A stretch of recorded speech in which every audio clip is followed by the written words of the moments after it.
بسم اللہ الرحمن الرحیم الحمد للہ الذی ہدانا الی الصراط المستقیم والصلاة والسلام علی من اختص بالخلق العظیم وعلی آلہ الذین قاموا بنصرة الدین القویم اما بعد فاعوذ باللہ السمیع العلیم من الشیطان اللعین الرجیم بسم اللہ الرحمن الرحیم ان عدت الشہور عند اللہ 12 شہرا فی کتاب اللہ یوم خلق السماوات والارض منها 4 حرم صدق اللہ مولانا العلی العظیم وبلغنا رسوله النبی الامین الکریم الرؤوف الرحیم الصلاة والسلام علیک یا سیدی یا رسول اللہ وعلی آلک واصحابک یا سیدی یا حبیب اللہ۔ معزز و محترم سامعین و حاضرین، السلام علیکم ورحمۃ اللہ تعالی وبرکاتہ۔ اسلامی 8واں مہینہ شعبان المعظم کا ہے، جو کہ جس کی پہلی تاریخ کل کو ہوگی۔ یہ بہت ہی بابرکت مہینہ ہے۔ اس کی فضیلت اور عظمت اور اس کے اہم واقعات کی طرف جو ہے وہ اشارہ کروں گا مختصر وقت میں۔ اس کی عظمت یہ ہے کہ اس ماہ مقدس کو کریم آقا علیہ السلام نے اپنا مہینہ قرار دیا ہے۔ دیکھیے گا کہ اس کی عظمت کیا ہے کہ حضور نبی رحمت سید عالم صلی اللہ تعالی علیہ وآلہ وسلم نے اسے اپنا مہینہ قرار دیا اور فرمایا ہے شعبان و شہری و رمضان و شہر اللہ۔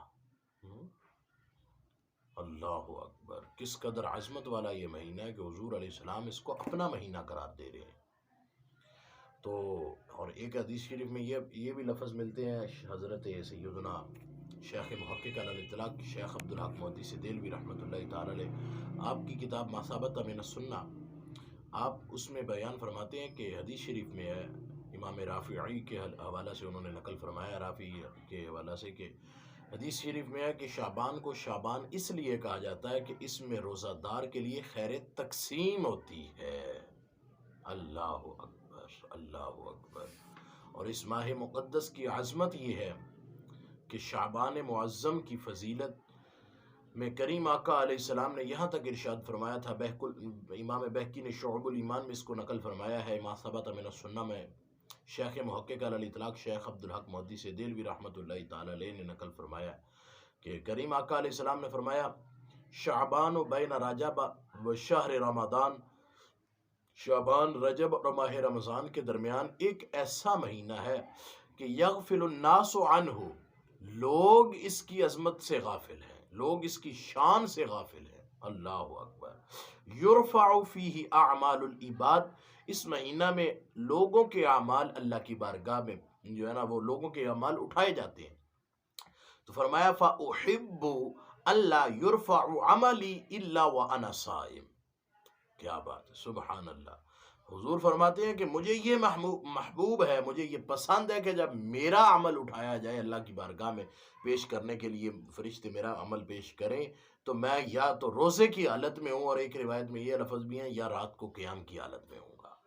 اللہ اکبر۔ اس وجہ سے حضور اس ماہ مقدس میں، بلکہ ام المومنین ام عائشہ صدیقہ طیبہ طاہرہ رضی اللہ تعالی عنہا مومنین کی جو ماں ہیں، آپ فرماتی ہیں کہ کریم آقا علیہ السلام سب سے زیادہ نفلی روزے جس ماہ مقدس میں رکھا کرتے تھے وہ شعبان المعظم تھا۔ اللہ اکبر، اللہ اکبر۔ اور اس ماہ مقدس کی جو یہ آج رات، جو پہلی رات ہوتی ہے، پہلی تاریخ ہوتی ہے، اس کی عظمت یہ ہے کہ کریم آقا علیہ السلام نے فرمایا جو پہلی شعبان کی جو رات ہوتی ہے، فرمایا اس رات میں 12 رکعت نفل پڑھے، ہر رکعت میں الحمد شریف کے بعد کل شریف 5 مرتبہ پڑھے، تو اللہ تعالیٰ اس کو 12,000 شہیدوں کا ثواب عطا فرماتا ہے۔ اللہ اکبر۔ اور 12 سال کی عبادت کا ثواب اس کے نامہ اعمال میں لکھ دیا جاتا ہے۔ اللہ اکبر۔ اور کریم آقا علیہ السلام نے تو یہاں تک ارشاد فرمایا کہ جو اس ماہ مقدس کی پہلی جمعرات ہے اس کو اور آخری جمعرات کو روزہ رکھے گا تو اللہ تعالیٰ کے ذمہ کرم پر ہے کہ اللہ تعالیٰ اس کو جنت میں داخل فرما دے، بشرطے کہ اس کا خاتمہ ایمان پہ ہوا ہو۔ اللہ اکبر، اللہ اکبر۔ اور پھر اس ماہ مقدس کی عظمت یہ ہے کہ ام المومنین اما عائشہ صدیقہ طیبہ طاہرہ رضی اللہ تعالی عنہا آپ ارشاد فرماتی ہیں کہ ان عائشہ رضی اللہ تعالی عنہا قالت کان النبی صلی اللہ علیہ وآلہ وسلم احب الشہور الشعبان، فرماتی ہیں کہ حضور نبی رحمت صلی اللہ علیہ وسلم کو تمام مہینوں میں سب سے زیادہ پیارا جو مہینہ لگتا تھا وہ ماہ شعبان المعظم تھا۔ اللہ اکبر، اللہ اکبر۔ اور پھر چونکہ یہ مہینہ حضور کو پیارا بھی تھا، حضور نے اس ماہ مقدس کو اپنا مہینہ قرار دیا ہے، تو غنیت الطالبین جو کہ منسوب ہے حضور پیران پیر روشن ضمیر میرے آقائی و مولائی حضور سیدنا غوث اعظم محبوب سبحانی قندیل نورانی رضی اللہ تعالی عنہ و ارضا عنہ کی ذات کی طرف منسوب ہے۔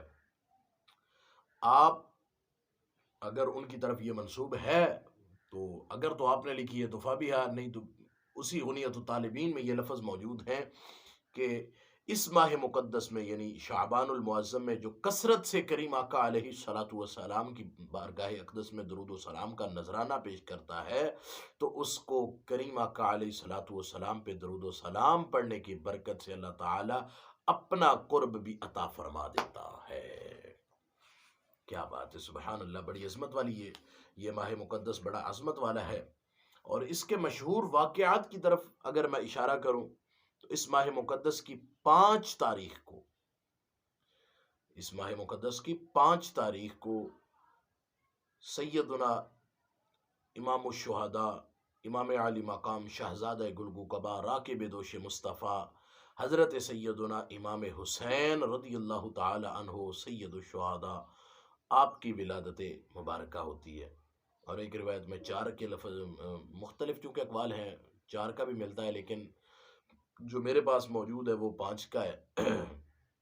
اسی ماہ مقدس کی 15ویں تاریخ کو شب براءت یعنی لیلہ مبارکہ ہے، جس میں امت مسلمہ کے کریم آقا علیہ السلام کے فرمان کے مطابق قبیلہ بنو کلب کی بکریوں کے بالوں کے تعداد کے برابر اللہ تعالیٰ امت مسلمہ کو جہنم کی آگ سے آزاد فرما کے جنت عطا فرما دیتا ہے۔ اور اسی ماہ مقدس کی 16ویں تاریخ کو تحویل قبلہ کا حکم ہوا۔ پہلے ابتدائی اسلام میں کچھ عرصہ بیت المقدس قبلہ رہا، پھر اللہ تعالیٰ نے حضور نبی رحمت سید عالم صلی اللہ تعالی علیہ وآلہ وسلم کی رضا کے مطابق حضور کی خواہش پر کعبۃ اللہ کو مسلمانوں کا قبلہ بنا دیا۔ ٹھیک ہے، وہ بھی اسی ماہ مقدس کی 16 تاریخ کو واقعہ پیش آیا۔ اور پھر اسی ماہ مقدس کی 3 تاریخ کو ام المؤمنین حضرت سیدہ ام حفصہ رضی اللہ تعالی عنہا کا انتقال ہوا۔ اسی ماہ مقدس کی 14 تاریخ کو ام المؤمنین ام حبیبہ رضی اللہ تعالی عنہا کا انتقال ہوا۔ اسی ماہ مقدس کی 3 تاریخ کو حضرت سفیان ثوری رضی اللہ تعالی عنہ کا انتقال ہوا۔ اسی ماہ مقدس کی 13 تاریخ کو حضرت شاہ کمال کیتھلی رحمت اللہ تعالی علیہ، بہت بڑے بزرگ ہیں، ان کا انتقال ہوا۔ اسی ماہ مقدس کی 3 تاریخ کو مولانا عبدالحکیم سیالکوٹی رحمہ اللہ، ان کا بھی انتقال ہوا۔ اسی ماہ مقدس میں کئی بزرگان دین کے اور بھی وصال ہیں۔